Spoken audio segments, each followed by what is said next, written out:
क्या आपने कभी सोचा है कि कोई आर्टिफिशियल इंटेलिजेंस टूल सिर्फ एक क्लिक पर किसी की भी इज्जत को तार तार कर सकता है?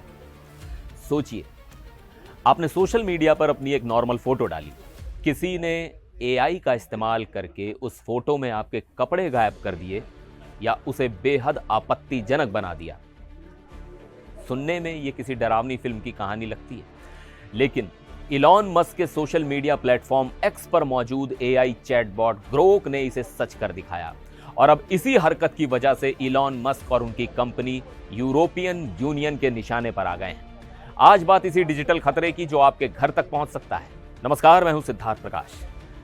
आज हम बात कर रहे हैं इलॉन मस्क की कंपनी एक्स और उनके एआई टूल ग्रोक पर शुरू हुई एक बहुत बड़ी अंतर्राष्ट्रीय जांच की। यूरोपियन यूनियन ने इलॉन मस्क के खिलाफ एक औपचारिक जांच शुरू कर दी है और वजह बेहद गंभीर है। सेक्सुअल डीप फेक इमेजेस और बच्चों की सुरक्षा के साथ खिलवाड़। आखिर क्या है पूरा मामला और क्यों इसे इंटरनेट की दुनिया का एक बड़ा खतरा माना जा रहा है, आइए विस्तार से समझते हैं। सबसे पहले यह समझते हैं कि आखिर हुआ क्या है। यूरोपियन यूनियन यानी ईयू के रेगुलेटर्स ने इलॉन मस्क के प्लेटफॉर्म एक्स के खिलाफ फॉर्मल इन्वेस्टिगेशन यानी आधिकारिक जांच खोल दी है। इसका मुख्य कारण है एक्स का अपना एआई चैटबॉट, जिसे हम ग्रोक के नाम से जानते हैं। आरोप है कि ग्रोक ने बिना किसी सहमति के यानी non consensual sexual deep fake images को प्लेटफॉर्म पर फैलने दिया। आसान भाषा में कहें तो इस टूल का इस्तेमाल करके यूजर्स ने असली लोगों की तस्वीरों के साथ छेड़छाड़ की, उन्हें आपत्तिजनक तरीके से दिखाया और एक्स के सिस्टम ने इसे रोकने के बजाय बढ़ावा दिया। मामला सिर्फ तस्वीरों का नहीं है, मसला उस तकनीक का है जो इसे इतना आसान बना रही है। जांच में यह बात सामने आई है कि ग्रोक की इमेज जनरेशन और एडिटिंग क्षमताओं का गलत इस्तेमाल किया गया। यूजर्स ने इस एआई टूल के जरिए महिलाओं की तस्वीरों को मैनिपुलेट किया, उन्हें ट्रांसपेरेंट बिकिनी या ऐसे कपड़ों में दिखाया गया जिससे उनका शरीर अनावृत हो रहा था।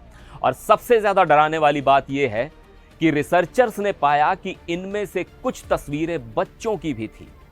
यह सीधे तौर पर चाइल्ड अब्यूज और महिलाओं की गरिमा के खिलाफ एक हिंसक हमला है।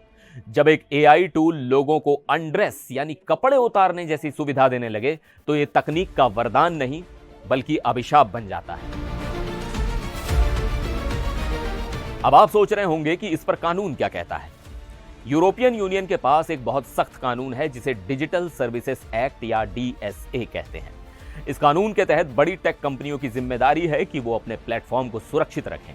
ईयू की एग्जीक्यूटिव वाइस प्रेसिडेंट हैना विर्कुनेन ने बहुत सख्त लहजे में कहा है कि महिलाओं और बच्चों के डीप फेक बनाना एक हिंसक और अस्वीकार्य अपमान है।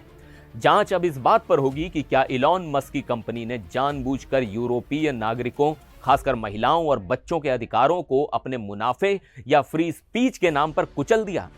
जांच यह भी देखेगी कि क्या एक्स का रिकमेंडेशन सिस्टम, जो अब ग्रोक पर आधारित होने वाला है, कहीं ऐसे ही जहरीले कंटेंट को और ज्यादा लोगों तक तो नहीं पहुंचा रहा।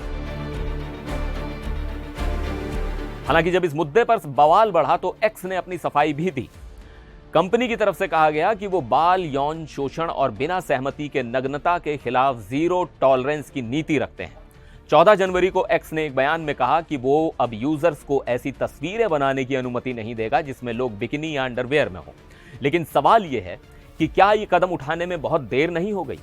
मलेशिया और इंडोनेशिया जैसे देशों ने तो ग्रोक को ब्लॉक तक कर दिया था, जिसके बाद कंपनी ने वहां कुछ सुरक्षा उपाय लागू किए। लेकिन यूरोपियन यूनियन की यह जांच बताती है कि मामला सिर्फ सेटिंग्स बदलने का नहीं है, बल्कि उस मानसिकता का है जहां सुरक्षा से ज्यादा तवज्जो एजी या कूल दिखने को दी गई। इलॉन मस्क के लिए यह राह आसान नहीं होने वाली। आपको याद दिला दूं कि पिछले साल दिसंबर में ही इसी डीएसए कानून के तहत जांच के दौरान एक्स पर 120 मिलियन यूरो यानी करीब 140 मिलियन डॉलर का जुर्माना लगाया गया था। उस समय मुद्दा था ब्लू टिक को लेकर धोखाधड़ी और डार्क पैटर्न का इस्तेमाल। और अब अगर इस नई जांच में भी एक्स दोषी पाया जाता है तो इलॉन मस्क को या तो अपने प्लेटफॉर्म का पूरा सिस्टम बदलना पड़ेगा या फिर एक बहुत भारी भरकम जुर्माना चुकाना पड़ेगा। यह जांच कब तक चलेगी इसकी कोई डेडलाइन नहीं है, लेकिन इसका नतीजा पूरी दुनिया के सोशल मीडिया रेगुलेशंस पर असर डालेगा। तो कुल मिलाकर बात यह है कि टेक्नोलॉजी जिस तेजी से बढ़ रही है, खतरे भी उतनी ही तेजी से बढ़ रहे हैं। इलॉन मस्क का ग्रो खुद को दूसरे एआई से अलग और ज्यादा आजाद बताता है, लेकिन क्या आजादी का मतलब किसी की इज्जत उछालना हो सकता है? यह एक बहुत बड़ा सवाल है। इस पूरे मामले पर आपकी क्या राय है? क्या एआई टूल्स पर और ज्यादा सख्त लगाम लगाने की जरूरत है या फिर सोशल मीडिया कंपनियों को अपनी जिम्मेदारी खुद समझनी चाहिए? कमेंट बॉक्स में हमें जरूर बताइएगा। फिर मिलेंगे एक और वीडियो में। आप देखते रहिए एनडीटीवी इंडिया।